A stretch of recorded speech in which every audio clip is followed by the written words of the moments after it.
powered by Bet Rivers. You can find us on the Sirius XM app, and always check out our merch store. I just heard we got some fire merch, some new merch. It's either new or I'm just now hearing about it, which either one are very possible. But check out the merch. It's off the charts. Field of 68 .shop. I got a little cussing and discussing t-shirt on there that I think most people are pretty fond of. But get over there and check it out. There's several options. Field of 68 .shop. I'm Clint Stoerner, former Arkansas Razorback quarterback. I'm joined tonight by Trevor Knight, former Texas A&M Aggie quarterback, as well as Oklahoma Sooner quarterback.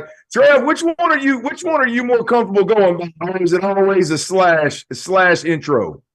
Man, here's what I say. I play both sides of this, and that's the political answer. And I don't need to be political anymore. I get that. But I got a degree from both schools. Part of my story. I love them both. I care for them both. So people say, well, when they play each other, who you going for? And I'm going to tell you what I'm going to do. I'm going to lift one of these nice little guys up here. I'm going to kick my feet up, and I'm going to watch some good ball, baby. Boomer Sooner and Gig Maggies. Let's go. Hey, I'm pumped for tonight. I'm pumped for tonight. Yeah, hell yeah. Hey, TK, just let me get an invite, brother. Just let me get an invite. Hey, you're no fool. Your mama didn't raise a fool now. You got two unbelievable fan bases right there. In the business world, that's worth $1 billion. You know what I mean? Most guys can say, hey, the fan base is worth $1 million because we only have one of them. Trev, you got two of them, baby. You got relationships and connections all over the place. I play them, and I live in Dallas, Texas, the north side of town. I'm almost equidistant to Norman, Oklahoma, and to College Station, Texas. Come on. Man, I put my Aggie ring on for one meeting, hop in the car, flip on my O-ring for the next meeting. It works like a charm. Hey, come on. And they can't talk shit because you got a degree from both of them. So tell them all to jump in the deepest lake in Texas with a cinder block tied around their ankle if they don't like it. All right, here's what we got. Hey, here's what we got, man. We got a good show stacked up for y'all tonight. Transfer portal. Look, December 21st, fellas, that is tomorrow. It is early signing period for college football programs. And now that's not just early signing period for high school prospects. The transfer portal is a topic when we talk about early signing period. We'll jump into the transfer portal conversation with the top players that have already committed, the top players that are undecided, and a couple of programs that seem to be, nothing's final yet until tomorrow, but a couple of programs that seem to be hitting it out of the park in the transfer portal and as far as early signing period goes. And also Pat Narduzzi, the head coach at Pitt, he had he went on a radio station. It was 93.7 The Fan, and had some comments about a big time college quarterback that I want to dig into those. I want to share the comment that was made from a current Division I college football coach, big time coach. It's been around the block about a big time quarterback, about the transfer portal. That's going to be big. We're going to start the show off with that. But before we do, we always like to start the show off with a little bit of a toast. And as I said, it's December 20th. We are right around the corner from Christmas.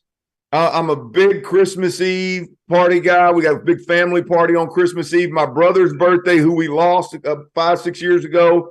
Rest in peace, Big Hank. We love you. We miss you. His birthday's tomorrow, Trev. Mine is on the 29th. We got Christmas sandwiched in between. 3 beautiful human beings were born between the 21st and the 29th. You know what I mean? 2 Stoerners and the Almighty. But the bottom line is this time of year, Trev, I don't know when you started paying to get your Christmas lights hung up. I don't know if you even do Christmas lights for everybody out there. But this year I decided, my wife said, hey, I want Christmas lights on the house. And I want my baby girl, 10-month-old baby girl, I want her to come home for the Christmas holidays to a lit up house. And she wanted to pay for them jokers, Trev. I said, nah, I'll get some lights at Home Depot, and I'll get them lights on this house, baby. Needless to say, my toast tonight is to all them folks out there that operate a Christmas light hanging business. I will be your #1 client next year. Thank you for being in existence. And you better believe you got a loyal customer right here. Here's to all my Christmas light hangers out there. Cheers to y'all. Happy holidays. Merry Christmas. Hey, I'll tell you what. I was not allowed to put my Christmas lights up this year for that very reason. Yes. And we had a crew come out, and I get it. My dad always put our Christmas lights up. I take pride in being able to operate a ladder and do my own things around the house. That being said, those dudes showed up. I left the lights out on the front porch. They were in and out in 20 minutes. They look better than I could ever do it. It's worth every penny. 3 days, Chief. 3 days. Your boy was on a ladder. Terrible idea. Terrible idea. Gosh dang it. That's good. Well, cheers to that. I'm going to go back to the gridiron on mine tonight. New head coach for the Purdue Boilermakers, Ryan Walters. My toast tonight is to him and to all the coaches out there on the journey. And what do I mean by that? Ryan Walters, when I stepped foot on the campus at the University of Oklahoma in 2012, was a graduate assistant under Coach Bob Stoops. He's in there putting together flashcards, putting together different scripts, putting together different cut-ups, all the dirty work that GAs have to do. He kept to the grind. He kept to the grind. He kept to the grind. Now here we are, less than 10 years later, almost 10 years later to the day. And my man is the head coach of the Purdue Boilermakers. To Coach Walters and all the success he will have and has had, to you, my man, congrats on the journey. And all you other coaches out there that are grinding it away right now, your time's coming, baby. Yeah, man, what a time of year. I say time of year. Hell, now it's year round. They fire them mid-year and hire them mid-year and search them mid-year. And so what a year, man. A lot of dudes fulfilling their dreams, a lot of dudes refreshing themselves and their families, moving on. We're going to talk about a couple of those guys tonight, actually, Trev. But I want to crank this thing up right here, man. Pat Narduzzi's comments on a radio station, I'm assuming in the Pittsburgh area somewhere. Pat Narduzzi, the head coach of Pitt, he says on 93.7 The Fan that he's heard two schools have offered UNC, North Carolina quarterback Drake May, $5 million to transfer. He won't say who they are, but he knows who they are. He in quotes says, it's sad. It's a sad deal. And look, Trevor, there's a lot of different ways we can take this. And on the eve of early signing date for college football, which is now a lot of transfers, I think the last month has really consisted of a lot of things like this behind the scenes, illegally, if you will. I was listening to a show, it was a podcast a couple weeks ago, and it was about Sam Hartman, the quarterback at Wake Forest, and he was trying to decide whether to go into the transfer portal or go into the NFL, and nobody knew what he was going to do. And basically the conversation was he could go somewhere and fetch $2 million for 1 year of football. And so when you look at Drake May, freshman, got at least 2 years left, if not more, $5 million doesn't seem that far off. But Trev, I want to. Can you believe where college football is today in terms of free agency, and these dollars amounts, they surpass what the NFL exchanges with a lot of players some of the time. $5 million for a quarterback that's a freshman and had one good year, great year, but one good year at the college level. It's crazy that stories like this are surfacing, man. It really is. And I'll say this. For a lot of these numbers that have been thrown around, I think Nick Saban was the first to say, hey, we've got a quarterback that has reached seven figures in NIL, right? At first I said, man, that is a recruiting pitch. I don't think anybody's getting that kind of money. Then you get into the offseason and really NIL started to crank up and everybody's getting $1 million.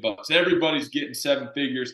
So I started to take this stance of, okay, this is all kind of up here, it's hoopla, it's a bunch of noise. There is money floating around, but I don't think it's as much as we think. A year plus now into the meat of NIL, this comment that you just talked about Narduzzi, I think there is legitimacy to that. $5 million for a kid that is proven, that is an immediate impact to your program, and you're looking at schools saying, okay, I just graduated. Let's use, and I'll throw a team out. Let's use Georgia. Georgia's riding high, right? They got their quarterback. He just went to New York. They won a natty last year. They should win another one this year. And then who's going to backfill him? Maybe they have somebody on campus, or maybe they're sitting back going, hey, there's a guy out there in North Carolina. Let's get our donors together. Let's throw him a little coin. He'll step in here, and let's go through it for a three-peat. And you keep doing that. And I think what we were talking about all year of NIL really hasn't been affected by the rich schools stealing from the poor schools yet. I think this is a great example where that's going to start happening, where you're going to go off and just pick these guys off as opposed to spreading the talent across, which I think we saw this year. Yeah, man. Look, you make a great point because you mentioned Saban. I'm just connecting dots here. This was not part of Pat Narduzzi's comments, but I do know before I heard this story, before I read what Pat Narduzzi had said, the word on the street was, or at least what I had heard was, that Alabama was the school that was pursuing Drake May hot and heavy, and North Carolina didn't know what he was going to do, and he finally announced, hey, I'm staying at North Carolina. I'm going to see this thing through at least for another year. So you connect the dots there. I mean, Saban clearly is going to play ball. Georgia, I'm sure, is going to play ball with a lot of these. And look, rightfully so. I think until the NCAA cleans this up, or whatever governing body ends up being the ones responsible for this, it's going to be a free-for-all. And I'll tell you what, though, Trev, you mentioned like the top programs being able to go out there and pick a Drake May. And I do think that we're going to see that before it's all said and done. Hell, you can say we saw it last year with Caleb Williams and USC and Lincoln Riley, even though there's a little bit different dynamic there.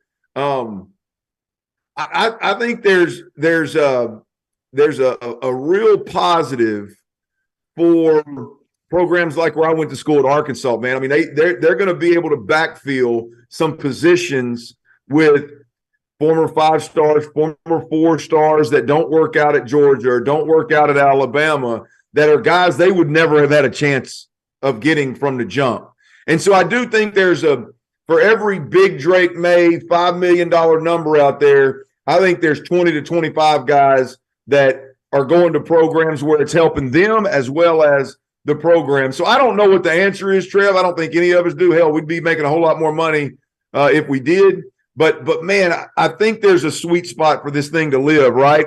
Maybe not paying $5 million for the best freshman quarterback in America and stealing from a program, but damn, the concept seems to be really good for the players and college football.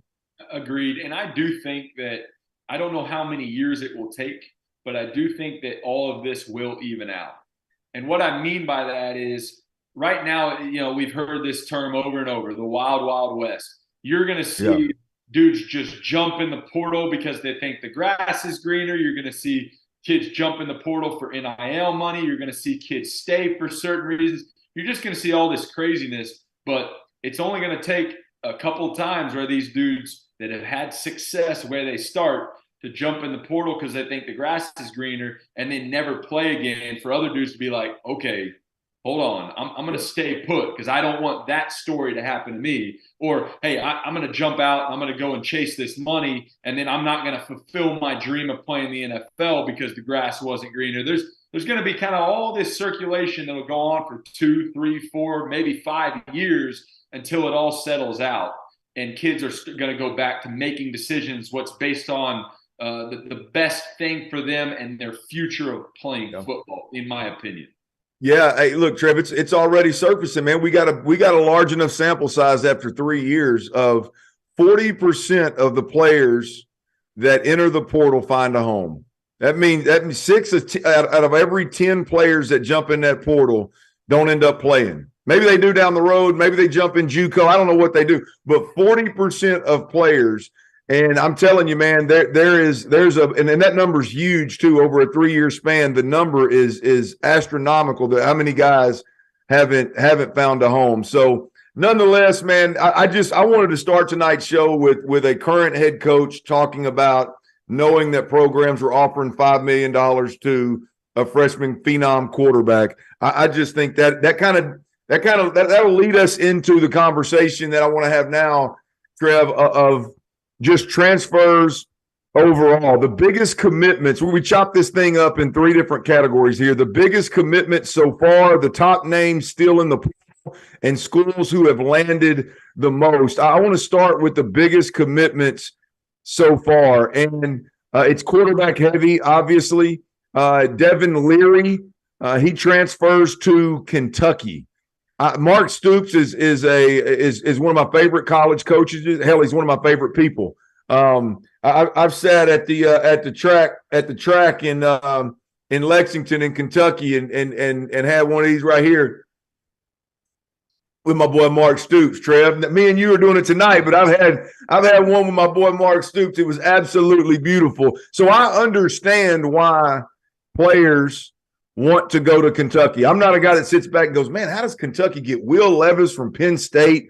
How does Kentucky get Liam Cohen out of the NFL to come be their offensive coordinator? How do they keep getting these guys that have options? Well, Mark Stoops is a great football coach, and he is a guy that knows how to do more with less. He's a guy that knows how to surround himself with a great coaching staff, and so no surprise that these guys keep ending up in Kentucky. But Devin Leary goes from NC State, North Carolina State. He transfers to Kentucky. Last year, Trev, was a little bit dicey for Devin. He didn't stay healthy. The numbers weren't real impressive. But 2019 is the year that I want to talk about for Leary at NC State. 2019, 66%. I'm sorry, it was 2020. 66% completion, 3,400 yards, 35 TDs, and 5 interceptions. I got my damn numbers all wrong. That was the season before last, so that was 2021, right? I don't know what the hell I got 2019 in my notes for, but it was 2021 at NC State. 66% completion, 3,400 yards, 35 touchdowns, 5 interceptions. He was one of 5 of the Johnny Unitas Golden Arm Award finalists. This guy had an unbelievable amount of success at NC State. Not your typical transfer here, Trev. This is a guy that, and I'm sure there's an inside reason of why, but this is a guy that's had a lot of success and started a lot of football games at NC State that's going to Kentucky. Yeah, this is one of those ones that I would say makes sense to me on a certain level. Let me start with my foundational comment. The grass is not always greener. I am a transfer quarterback. I was at a program. I played a lot of ball. I transferred to another program from OU to A&M, and it worked out for me. But it was not easy. Getting to a school and in 1 year's time trying to develop culture, trying to find the bathrooms, trying to get your teammates to surround you. It was not an easy thing to do. So foundationally, I'm somewhat against if you're a starting quarterback wanting to move elsewhere. I moved because I got beat out. Baker Mayfield beat me out, and I wanted to go play again. This is a little bit different story. Why I think this was a good move for Devin was that you just mentioned it. This was not as good of a year as the year that you rattled off the stats for, right? So he can step out. He can go to a program where he should and he will be the guy. He just saw Will Levis have a year that, started off hot, got a little cold. You know, they had some things go against them, but he's still going to go play in the NFL, to my estimation. And he's going to step in. He's going to play against the best talent in the country in the Southeastern Conference. So Devin Leary, for me, is saying, okay, I know I have it in me. Let me step away. Let me go into a conference where I'm playing against the absolute best week in and week out. And I'm going to go out there and I'm going to ball. And if I do that, I've got a chance to go make a name for myself in the no fun league, as I call it. And I think it's a pretty good move, and obviously a huge pickup for Mark Stoops and the Wildcats there in Lexington. Absolutely huge. Look, there's no doubt about it. Word on the street is too, by the way, at Kentucky, is that Liam Cohen, who left after the 2021 season and went back to Sean McVay's NFL team with the Rams, is rumored and has been asked about it in the media and was kind of a little bbit ducking and dodging the question. It's rumored that Liam Cohen's going back to Kentucky to be the offensive coordinator. So you look at a guy in Liam Cohen, who took Will Levis in from Penn State, and Will had his better year in 2021. They were 5th in scoring. You're going to have a good defense because that's who Mark Stoops is. You're going to have a good run game because, again, that's who Mark Stoops is. And Liam Cohen coming out of the NFL with the NFL connections that he has, I think this was a really good decision for Devin Leary to go to Kentucky. Again, I think there was some kind of with a good chunk of these guys, and I'm not saying it's a huge negative, but I think there's always a reason why an established quarterback that's had big time success in one organization leaves, whether, like you said, you get beat out, or for whatever reason you don't see eye to eye with a head coach, or a coordinator leaves, or like Jordan Addison left because Kenny Pickett went to the NFL and he didn't know who the next quarterback was going to be at the time. So I think there's always underlying reasons, but all in all, I think Devin Leary to Kentucky will probably end up being the biggest move this offseason in terms of a guy going and actually producing. Drew Pyne is transferring from Notre Dame, and he's transferring to Arizona State. And here's the deal. Drew Pyne, correct me if I'm wrong here, Trev, if you see anything, but he was 8-2 as a starter this year. The first 2 games that they lost were he played sparingly. He wasn't the starting quarterback. He threw 22 touchdowns, 6 interceptions, really productive at Notre Dame this year as the season went along. You can argue the main reason that they were able to get that season back on track was they got much better quarterback play out of Drew Pyne at Notre Dame. But he transfers to Arizona State, where new head coach Kenny Dillingham is taking over, former OC at Oregon. He's coming. He took the Arizona State job. So Drew Pyne is going to Arizona State. I think this is another really good decision here, Trev. See, I may disagree with you on this one. It makes me scratch my head a little bit. Why? You know, why is the grass greener at Arizona State? This is different than a Devin Leary, though. Drew Pyne is one of those guys where he's certainly got talent and he's capable of winning football games, but he's really got to maybe not even resurrect his career, but really come out of the shell if he wants to go and get drafted and go to the combine and make an NFL career for himself. And maybe that is a good home in Arizona State. I just think going – nothing against Dillingham, and I think he's an amazing coach, and they're going to do great things there in Tempe. You know, a little unproven as a head coach. You're going somewhere that, you know, the culture of Arizona State is not at its greatest point.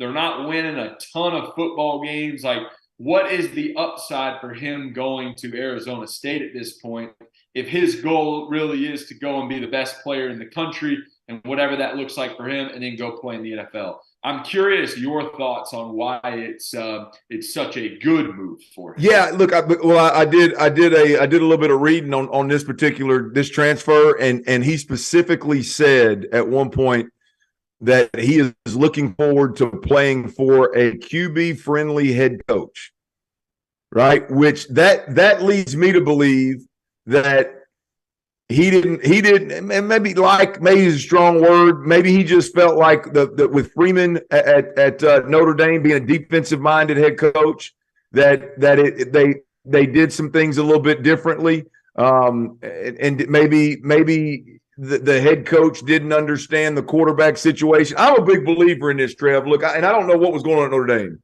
but I'm a big believer in you got to handle your quarterback and quarterbacks in general with kid gloves. I mean, you can coach the hell out of them, be tough with them, but for instance, if Drew Pyne went out there and outplayed, and I can't off the top of my head right now, my mind slipped my mind. I can't remember the kid that started the season at Notre Dame, but that kid clearly was not the answer in terms of being able to drop back, process at a high level, and deliver the football consistently, accurately down the field.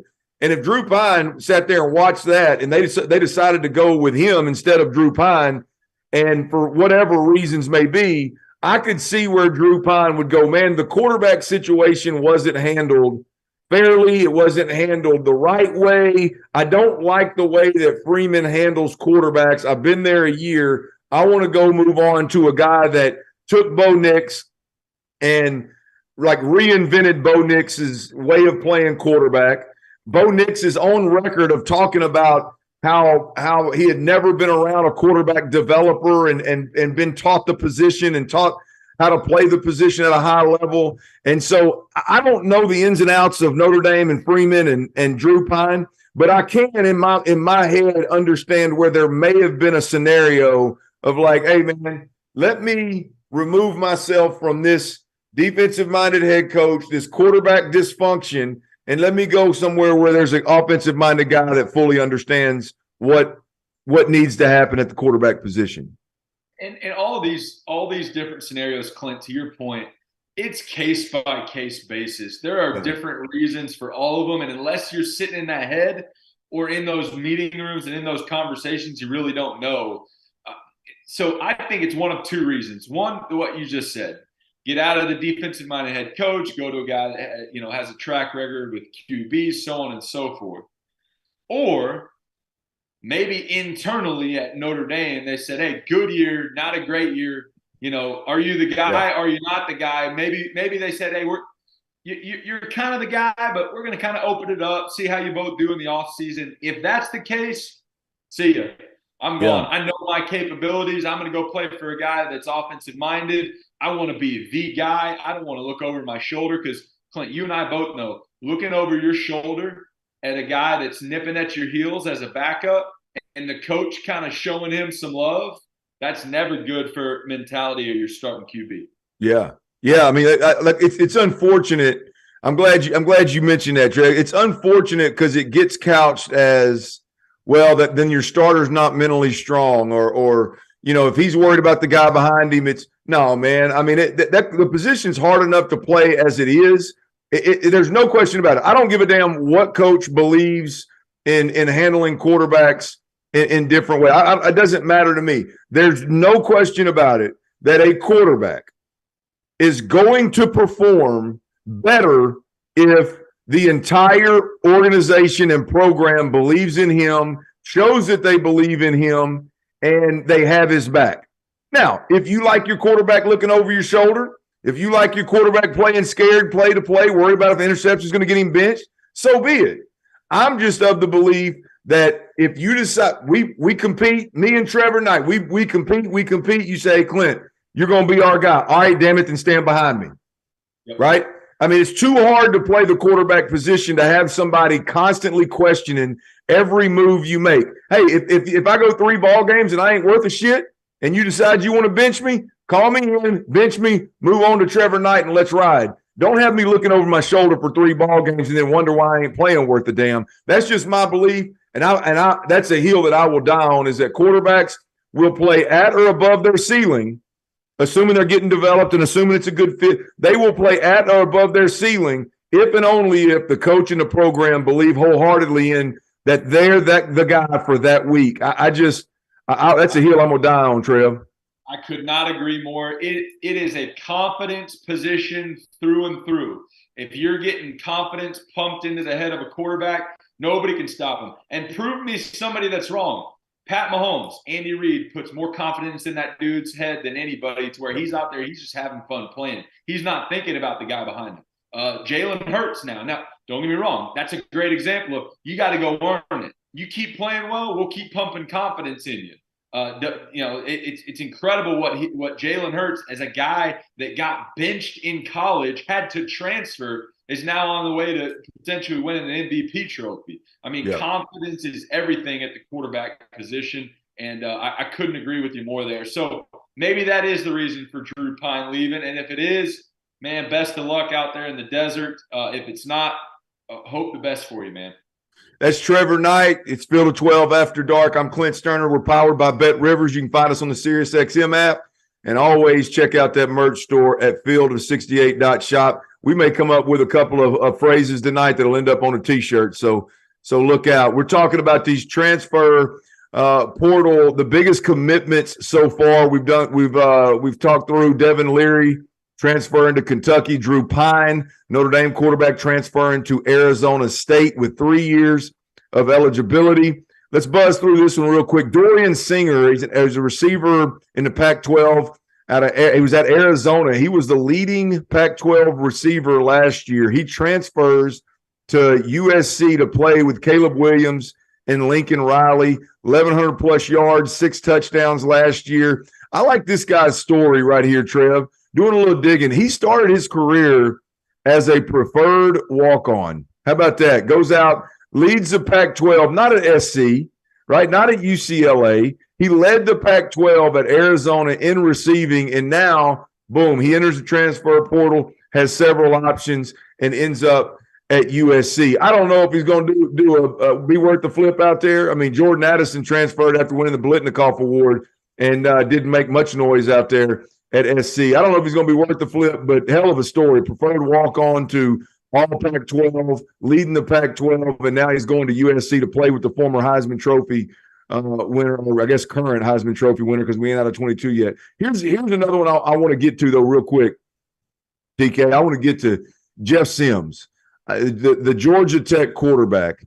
He transfers up to Nebraska with Matt Rule, and I'm going to tell you, this guy, when he entered, I've only seen him play, probably 4 or 5 times, but I'm going to tell you, man, he's one that has like crazy potential. And then I looked at his numbers when he was at Georgia Tech, and I was like, damn, the numbers just weren't, there was nothing sexy about the numbers at all, but I kept going back to his film.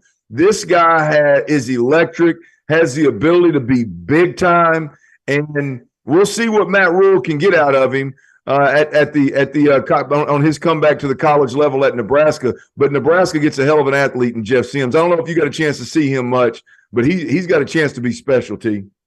Yeah, I didn't follow him going through recruiting, so I could be completely off here.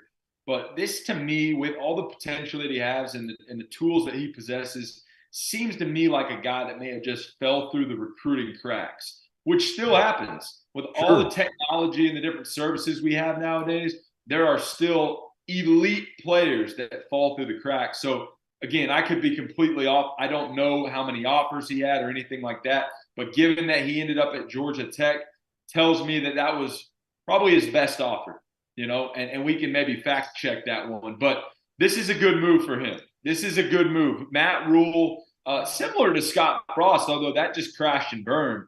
A guy that did amazing at Baylor in developing an offense that could score and score quickly, goes to the NFL ranks. He understands what it takes at that level to produce a quarterback to get to that level, and it's fresh. It's right on his fingertips. So Jeff Sims goes up there, can resurrect a massive fan base in Nebraska, get all of that fanship behind you, wear the N on the side of your helmet, which is a big-time logo, and potentially get groomed by a Matt Rule to go and fulfill his dream to play at the next level. Yeah, hey, I tell you what, too, don't forget Marcus Satterfield is his offensive coordinator, and he was the offensive coordinator at South Carolina, and that just eventually got Spencer Rattler turned around to playing good football. So Jeff Sims, a little bit different animal there, obviously not as well thought of as a passer with Spencer Rattler, but boy, you talk about Marcus has the ability, Satterfield that is, has the ability to look at the skill set between him and Matt Rule. They'll figure out how to use that. Go ahead, Bob. And I'll say this, this in from Trevor Valise, our producer. Jeff Sims' offers were Georgia Tech, Maryland, Boston College, and Bowling Green. So he wasn't a big time recruit, right? I mean, you can now argue, well, why not Maryland over Georgia Tech, so on and so forth. That was in his recruiting, but obviously a guy that slipped through the cracks, right? Yeah. So now he's got an opportunity to go up there and make a name for himself. We'll keep an eye on him at Nebraska. I'm high on him potential-wise. Now, can he play at or above his ceiling with Matt Rule year one? We'll see, but boy, he's good. All right, let's jump down. Let's jump over to your old stomping grounds in College Station with Haynes King. I mean, there was a lot of hype around Haynes King. The expectations were high. I'll be honest, I think he was caught in the middle of some dysfunction that is awful for young quarterbacks to play well or play well through anyway. But Haynes King, former A&M quarterback, transfers to Georgia Tech. Haynes King is a guy that I'm a little higher, I think, on him than a lot of people. A lot of people worry about his size, and you couple that with the athletic way in which he plays the game. Off schedule, off script, likes to use his legs, but he's awfully thin, and he's got a super long stroke. But I look at Haynes King and look, that's a blank canvas, man. That's a guy that you get with the right quarterback developer. I think he can cause some problems for some folks at Georgia Tech. Yeah, may disagree with you on this one as well. I do agree with you that he's a blank canvas. I think we talked about confidence earlier. If you pump some confidence into Haynes King's head, he does have some tools. Now, he's not a freak of nature. He's not an Anthony Richardson. He's not a Caleb Williams. Agreed. He's not those guys. And guess what? For all of us that watch on Saturdays, not everybody's going to be that. And that's what's great about this game, right? That being said, I'm a little shocked at the transfer to Georgia Tech. His dad is a high school coach at Longview, a great program. So they've obviously, he grew up a coach's son. They obviously have some history on, where to go, how to be coached, what is the best situation for you. And I'll be honest, I just don't see Georgia Tech as the place to go resurrect your career. You won the starting job at Texas A&M, a huge brand with tons of money and all the different things. It goes incredibly south. I would try and get out of there and go and find somewhere like an SMU or a place that you can go play a little bit under the radar and still toss the ball around and put up good numbers. I just don't see Georgia Tech as a place that he can go and do that. Now, he might be able to, but it's unproven at this point. So, best of luck to him. He's going to get a great degree there, all those good things, but I just don't think it's the best opportunity for him if he's wanting to make football a career for himself and make a little money in the making. It's definitely an uphill climb at Georgia Tech. I mean, there's no doubt about it that it's going to be a tough run. But here's the thing, and you mentioned Haynes King in terms of, I agree, Trev, that I thought the athletic ability from jump was blown way out of proportion.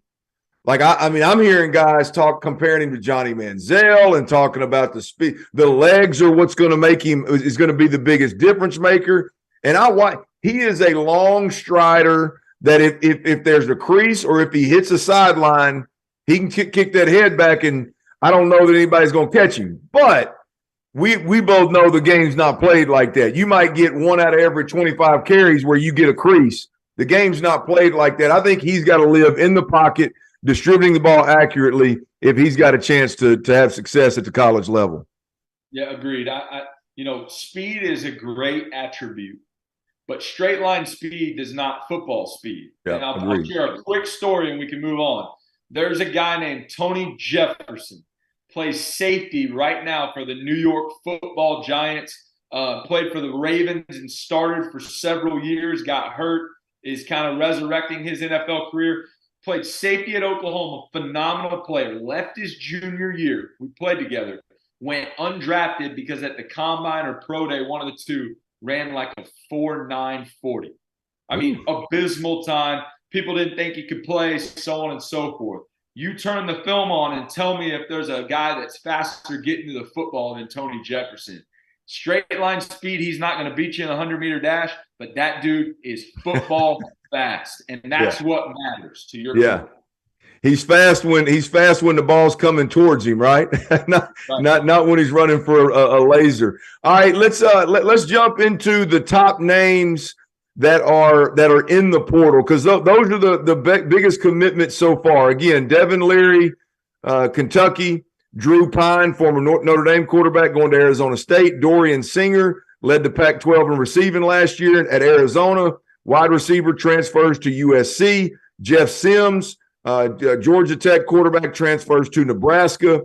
Haynes King, former A&M quarterback, transfers to Georgia Tech.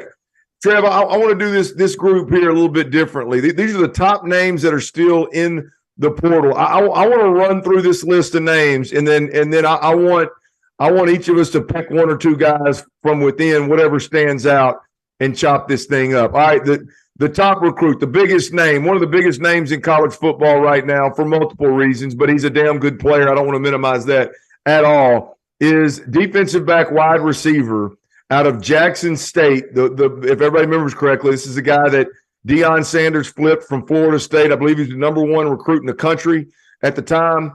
Flipped him from Florida State to Jackson State. Travis Hunter. A lot of folks thought he was going to go to Colorado. No questions asked. Well, I think he may have a different idea. Georgia's in the mix. Georgia was one of his favorites coming out of college.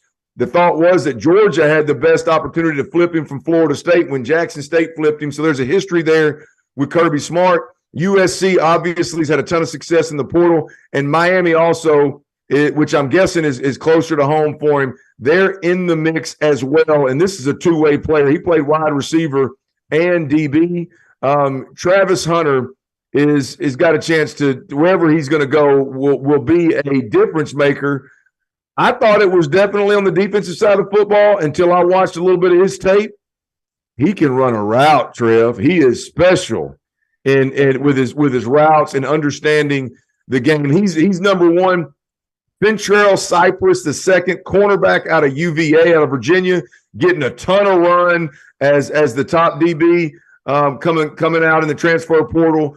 DJ Uiagalelei, he quarterback out of Clemson. He's still got UCLA and Hawaii where he visited. The jury's still out on him. Hudson Card, it looks like possibly Tricky Trev's guys, Illinois. Former Coastal Carolina quarterback Grayson McCall, looking like Florida there, but nothing in concrete there. And one I threw in here, Trev, was the quarterback Spencer Sanders from Oklahoma State. 4 winning seasons in Stillwater, and he jumps into the transfer portal. Of all those names, Travis Hunter, Ventrell Cypress the second, DJ Uiagalelei, Hudson Card, Grayson McCall, and Spencer Sanders. What jumps off there for you, Trev? Yeah, I think I could spend a whole show on these because I think this is super interesting here. But well, let's do it. Hey, we're running this son, bitch. Let's go, baby. Let's do it. I'll start with this one, and then we can work from there. The Spencer Sanders ones, that one makes my head explode. It doesn't make sense to me. To our point earlier, you spend your whole life dreaming of being a Division I, Power 5 quarterback that finds success and, in my opinion, gets better every single year. Agreed. You're at Oklahoma State where your head coach is tried and true. You know what you're going to get. He's going to win every year to some degree. You know, whether it's an 8-win season, a 10-win season, man, you might even knock on the door of going to the playoffs some years if you don't screw it up. And to jump ship after building all of that up at one place does not make sense to me. And what makes it even worse is that he didn't have the place that he wanted to go picked out. Because if he did, that would be wrapped up. That would be wrapped up. It'd be signed, sealed, delivered. Hey, I'm a fifth-year guy. I don't need to waste any time going through all these visits, so on and so forth. I'm going to play ball so I can go play in the NFL, period. And that's not what we're seeing out of Spencer Sanders. I don't know. I hadn't read up on it enough. I'm curious if you've heard anything, the reason why. Oh, why? What's going on at Oklahoma State? Was it internal? Was it him hearing something from the outside world? Is he chasing NIL dollars? That one doesn't make sense to me at all, Clint. Well, the only thing I can think of, you hit the nail on the head, because I haven't heard anything. I haven't heard anything on where the hell he's considering to go. I haven't heard anything on who is even pursuing him, right? But the NIL deal for me, Trev, is always going to, with an upperclassman like this, is always going to be a possibility. If these programs are coming out there and they're paying these freshmen that are coming in to get them to come to school there, and you got 4 or 5 dudes that ain't pissed a drop in that locker room making $100,000 a year, $250,000 a year, whatever it may be. And then you got Spencer Sanders, who's had 4 winning seasons. And as you said, I mean, hey, I've watched a lot of Oklahoma State football. There's been some good players, but there's nobody that's more heart and soul of that football team than Spencer Sanders. There's nobody that's leaving it on the field more than that dude. Every time I watch a game, he's limping, his jersey's torn with grass stains, and he's balling to the very, very end. So I don't know what it is. I don't know who's after him. I don't know why he's in the transfer portal, but a guy like this transferring screams the NIL, if the NIL isn't right there, or he wants to test the waters and see if the NIL money can be right as a free agent. I mean, that's the only thing that makes sense, Trev. I 100% agree. And Spencer Sanders, to me, although extremely talented, athletic, has had a great career, isn't one of those guys that's going to jump off the draft board first, second round, right? I mean, another reason why his ass better be testing free agency. You know what I mean? Like, this may be his only opportunity to make a chunk. But what's puzzling, and our producer Trev just shared this with me, there's no media out there about him right now. No rumors, no visits. People are talking about Drake May, who's about to play in a bowl game, and $5 million, all this different buzz going around about NIL. Spencer Sanders is in the portal, and we're not hearing anybody talk about, he got $1 million offered from him, he got $500,000 offered from him, he got $3 million from them. Where's he going to go? We're not hearing anything, Clint. So that one sticks out to me as I hope he's got it figured out behind closed doors, because if not, could be bad. Yeah, no, I agree with you. Check this one out. I tell you what jumps off to me, man, is Grayson McCall, the kid out of Coastal Carolina, 8,000 plus yards at Coastal Carolina, 78 touchdowns. I mean, he's played a lot of football at Coastal Carolina. And this is one that I completely wholeheartedly understand. If you can jump from Coastal Carolina and you have options in the Florida range, then it makes perfect sense. And I think Florida would be a perfect fit for him. They lost Anthony Richardson. The other kid, what was Kitna? John Kitna's son got in some trouble down there, and he's gone. And so they've got a huge opportunity at Florida. If Grayson McCall can ball out, have a good career at Coastal Carolina, win a bunch of ball games, produce through the roof, and then jump to Florida with a program, a head coach that's a second year into a rebuild, I like this a lot for Grayson McCall. Agreed. Yeah, I think it's very different, especially the way that the season ended up for Oklahoma, but very similar player in terms of history to Dillon Gabriel, a guy that played at somewhat of a mid-major, thrown for a bazillion yards, thrown for a bazillion touchdowns, is proven and has the chance to go and make a name for himself and play it at the highest level with a big logo on the side of his helmet. I'm with you. It's a no-brainer. You go to the swamp. You get to experience what you dreamed of. And just think back. A couple years ago, these guys were laying in bed, and I'm so thankful I get to go play college football. I wish I could go play at Florida. I wish I could go play at Ohio State. I wish I could go play at Georgia. But Coastal Carolina, let's roll. I'm going to put my head down. I'm going to go to work. And now you put the time in, you put the effort in, you're proven, and you got an opportunity to go and fulfill a dream that not many people get to fulfill. I think it's awesome for him, and I hope it works out for Grayson. Trev, I've shared my thoughts on DJ Uiagalelei at this point over and over again as he was at Clemson. What's your thoughts on him? It looks like he's visited UCLA and Hawaii. I'm surprised that's the list isn't any longer than that. Doesn't have bigger names on it, but that's what it looks like for DJU. Your thoughts on him transferring and what he needs to do at the next stop? I think he's going to be phenomenal at the next stop.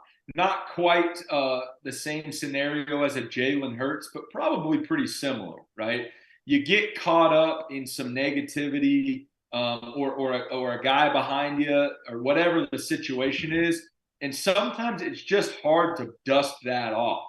I think we go back to what we've been talking about this whole show. You go and give DJ a fresh start. You pump some confidence to him. He's shown it. He's got the tools to be a great quarterback.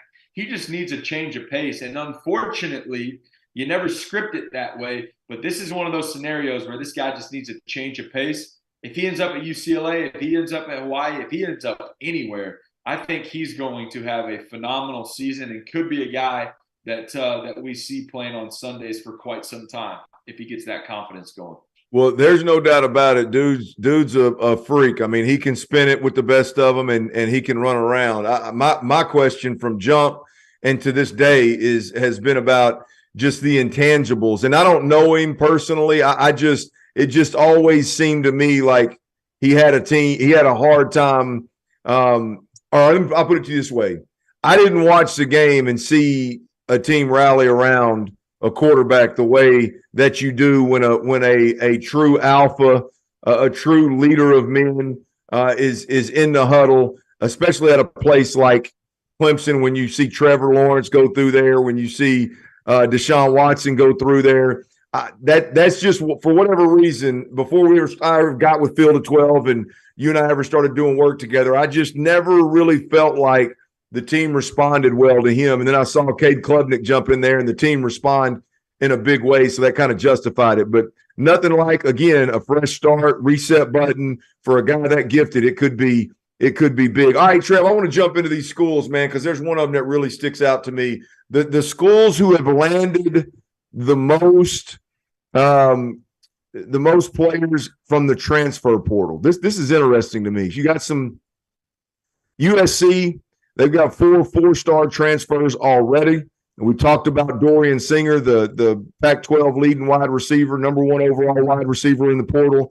He goes to USC along with 3 other 4-star transfers. Florida State has 6 4-star transfers already. Jaheim Bell, he's listed as a tight end out of South Carolina, but I'm pretty sure that's the guy that ran running back when they ran out of running backs this year. He played a little tailback as well. Iowa, Cade McNamara from Michigan to Iowa. Eric All from Michigan, both have started at Michigan and transferred to Iowa. Both, in fact, didn't just start. Both were All-Americans last season, 2021 season at Michigan. And Trev, one of them that you and I, being in Texas, are both close to, this is the one I want to talk about. This is the one I want to get to, brother. TCU. JoJo Earl, former 4-star wide receiver, been at Alabama, transfers TCU. Tommy Brockmeyer, former 5-star offensive lineman out of Alabama, transfers to TCU. 2 guys that I've seen recently. One of them, hell, he had a graphic built with a TCU jersey on, announcing the commitment. Jack Besh out of LSU. Big year in 2021, very promising. I know his high school coach. This kid's a beast. Tight end, wide receiver, kind of hybrid player. Kind of got lost in the mix this year at LSU. He transfers to TCU. And a guy you're familiar with, again, back to College Station, Chris Marshall. Is Chris right? Did I write that in there right? Is it Chris Marshall? I know it's Marshall, the big, tall, 6'4" freshman wide receiver this year that stayed in a little bit of trouble. He is in the transfer portal, and he lists TCU as a front runner. That without Marshall, that's an impressive haul. With him, boy, TCU's looking really, really healthy coming off of whatever happens in the college football playoffs with those kind of guys bouncing in. Agreed. Yeah, I think that talent finds winning, and I say that because you got front runners out there, and I'm not saying anything about these guys that are transferring in, not calling them front runners, but you get what I'm trying to say. If you're a winning football team, good things are going to find you. People are going to be attracted to you. People are going to want to jump on that bandwagon because NIL, NFL, all these different things go out the window. All of us that lay our head down at night, we dream about hoisting the trophy and winning. If you're a competitor and you're a good competitor, you are a winner, and you want to go somewhere that's winning football. TCU is interesting to me. Max Duggan declares for the draft. It's the first year of Sonny Dykes. My only concern is does TCU catch lightning in a bottle this year in 2022? And are we not seeing something of pure sustainability moving on from this year to where guys like JoJo and guys like Tommy and these guys we're mentioning want to go there? Curious your thoughts, Clint, on that. Is TCU a mainstay for good, and that's why these guys are going? Or did they kind of catch lightning in a bottle with Duggan, who's now gone in first year, and hey, we don't really know what's going on now, let's settle in? Well, yeah, look, I think two things can be true, Trev. I mean, I think that, look, when a team does something that they've never done before and makes a run to the college football playoffs and they win the regular season Big 12, I think there's obviously some monster momentum there. I think you get a kid to Fort Worth, Texas. The way TCU is set up, I think it's sexy. I think there's more money at TCU than is talked about nationally. So from an NIL situation, they're not a big dog, but they're not gonna lose to your Big 12 schools that are going to be left once OU and Texas leave. They're not going to lose to anybody else in that conversation. That's for damn sure. And then you talk about that. I mean, look, if I'm Sonny Dykes, I feel really good about the future of the Big 12 and OU and Texas leaving. I know this wasn't a great year for either one of them, but look here, Sonny ain't no fool. He knows that it's just a matter of time before OU's back, and Texas looks like they're coming on. They're on their way, on their come up. This time, a real come up, not a false front. I mean, I think TCU is I think it's sustainable, man. I really do. I think they're going to be one of the more talented teams in the Big 12, if not the most talented team in the Big 12 year in, year out. And I think with the transition of OU and Texas leaving allows that to be true, man. I think they can capture lightning in a bottle, no question they did. But can they capitalize on it enough, Trev, to where they become the front runner in the Big 12, to where they can sustain what the hell they're doing? And I think the answer is yes. Let me ask you this real quick, and I know we just got a few minutes. Quarterback position at TCU, that's a sought-after spot now. Is that Chandler Morris, who started the year out? Is that his job? Or is that a potential landing spot for a Spencer Sanders or somebody of that nature? Well, look, I know they're high on him, and I know he is a talented dude. I know he's got some real swag now. He's got some real leadership qualities. I didn't get to know him, but I got to know a lot more about him when his dad was at Arkansas. So I Chad Morris. So I crossed paths with him quite a bit. He's legit now. Now, is he legit enough to capitalize on this lightning they got captured in this bottle and sustain what they've done? I don't know about that. I'm not going to disrespect what Max Duggan has done and say that all of a sudden this kid can do it because he's talented. But I think they've got an answer there if that's who they choose to go with. I'm not real familiar with the other quarterbacks. I'm not real familiar with who all they're recruiting. But when it's all said and done, I think both things can be true, Trev, to your question of can they sustain what they're doing? If they were in the SEC, I'd say no, they're not going to sustain that. But in that Big 12, yeah, man, I think they can sustain that. One conversation I want to have, Trev, before we get out of here, you and I can't do a show together without dialing in and focusing in and honing in on two programs. And since we're talking about transfer portals, my old school, my old alma mater, University of Arkansas, my Razorbacks, and one of yours, the Texas A&M Aggies, they happen to be leading the charge of number of players that have entered the portal.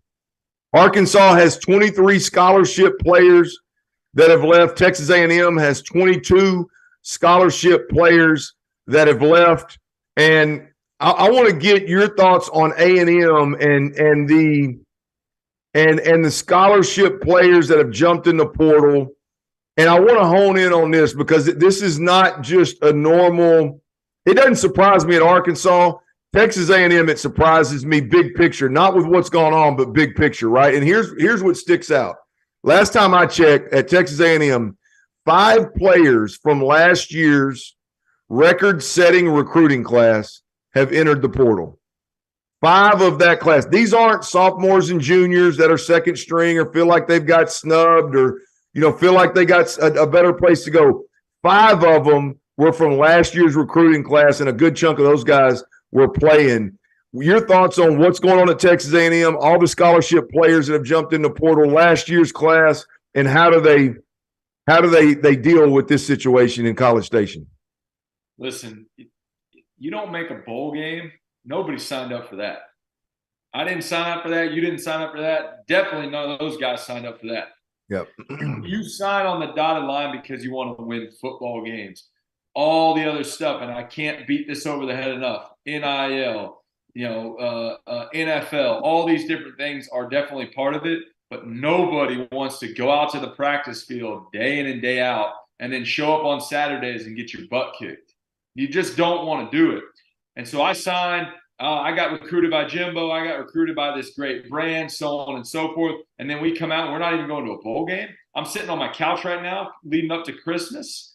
Man, I with the transfer portal nowadays, and that thanks but no thanks. I'll go somewhere else that I can be on the field because I know I'm good. But I can also compete and go and get at least some shiny new stuff at a bowl game and get some of those gifts. I'll tell you what, if I'm Jimbo Fisher, I'm shaking in my boots right now with all the negativity of this last year and now losing all these guys. That's showing me that, man, it's not good internally. It's not good externally. It's not good anywhere. And he's got some pieces to pick up if he wants to get things back on track this next year. Hey, Trevor, here's my question, man, is with A&M, what in the hell are they waiting on? Because I thought I knew some guys were going to bounce. You don't have freshmen getting in trouble the way those guys were getting in trouble and kind of doing their own thing without some guys being disgruntled and bouncing. I get that. But I felt like these guys needed to go out there and figure out what the hell they were going to do at the offensive coordinator position and make an announcement as soon as the season was over in order to salvage as many guys as you possibly can offensively and in order to draw transfer portal guys in and in order to keep recruiting at a high level, because you and I both know we've now seen 12 games of it. Say what you want about what Jimbo Fisher did 10 years ago, 11 years ago at Florida State, won a national championship. That is great. Don't get me wrong. But if you watch this offense play, if you watch Jimbo Fisher go through 3 or 4 quarterbacks since Kellen Mond graduated, this offense and the way that Jimbo is real animated with receivers and running backs and quarterbacks as they're coming off the field, it's chaos, man. Like, I thought for sure, and no offense to Daryl Dickey, because, by the way, Dickey's an unbelievable coach, a great recruiter. I think I don't know him personally, but everybody I've talked to loves the hell out of him. He's done a great job. But to me, this is my biggest question is, what is A&M waiting on from a perspective of hiring an offensive coordinator, making that change, and then running with it? And if they're not going to if they're going to drag their feet, I'm scared as hell for all my Aggie partners out there that Jimbo is for real when he says, oh, it wasn't the system, it was the execution. Yeah, it's I totally agree with you. Why not right away? Why aren't they picking up the pieces? Why aren't they making big moves? Those are the things that have to be done. Change has to happen when you have an abysmal year like that, and we just hadn't seen it quick enough. The only change we've seen is that your roster is going to be flipped upside down by this transfer portal. Curious your thoughts here to wrap up on Arkansas, your alma mater. Yeah, I think with Arkansas, it's you look at the guys that have left. I think there's 3 guys worth mentioning. Jalen Catalon, who was a preseason All-American after an unbelievable freshman year. And then he spent the last 2 years, I think he's played 2 or 3 ball games total because of injury. But big-time leader when he's healthy, big-time player. But he's been 2 years removed from playing really for Arkansas. So I question how much of a hit that is.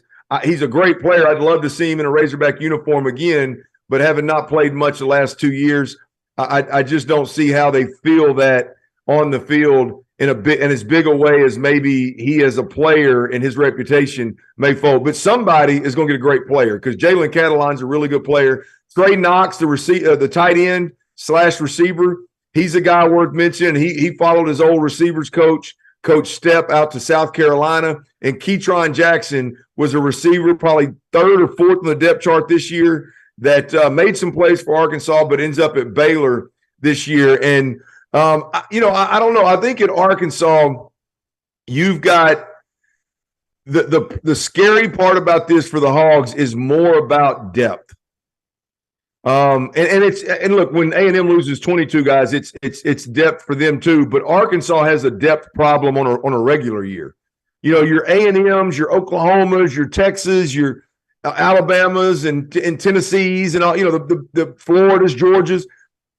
They don't. When those guys talk of depth problems, I laugh at them. Like, my biggest fear at Arkansas when you lose 23 scholarship players is first and foremost depth. Like, of all those players, I think Arkansas, they drew in an offensive lineman in the portal from Florida.